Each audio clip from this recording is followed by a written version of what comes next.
Wizara ya Katiba na Sheria leo imefanya mafunzo katika wilaya ya Korogwe ikijumuisha halmashauri ya wilaya na halmashauri ya mji Korogwe. Mafunzo hayo yaliwakutanisha wakuu wa idara na vitengo, kamati ya ulinzi na usalama ya wilaya ya Korogwe pamoja na watendaji wa kata wa halmashauri zote mbili, yakilenga kuwajengea uwezo wa elimu ya uraia na utawala bora.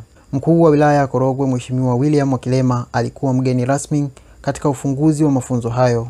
Akiongea na wanasemina katika ukumbi wa halmashauri ya mji, alisema mafunzo hayo yakawe tija kwa viongozi katika kusimamia haki na utawala bora kuwahudumia wananchi.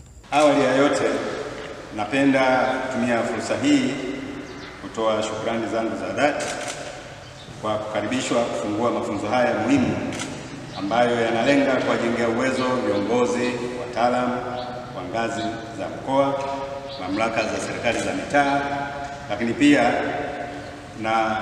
na elimu ya uraia na utawala bora kwa jumla. Pia nimejulishwa kwamba walengwa wa mafunzo haya ni kamati za usalama za wilaya kwa hapa kwetu wilaya yetu ya Korogwe, lakini baadhi ya wataalamu wa halmashauri, watendaji kata ambao ndio wasaidizi wetu kule kwenye ngazi ya jamii kule kwa wananchi, lakini pia kutoka halmashauri zote ya Korogwe mji na Korogwe vijijini. Ndugu washiriki, napenda kwanza kushukuru sana Wizara ya Katiba na Sheria kwa kuona umuhimu kwa kipindi hiki kuendesha mafunzo haya kwa walengwa. Ni wazi kuwa mafunzo haya ni muhimu na yataongeza uelewa na tija kuhusu masuala ya uraia na utawala bora.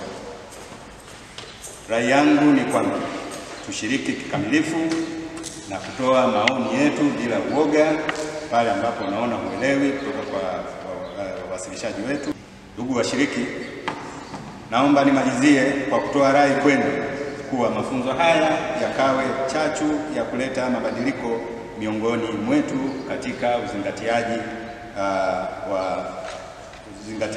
wa haki za binadamu na misingi ya utawala bora, hivyo kudumisha amani na utulivu nchini kwetu.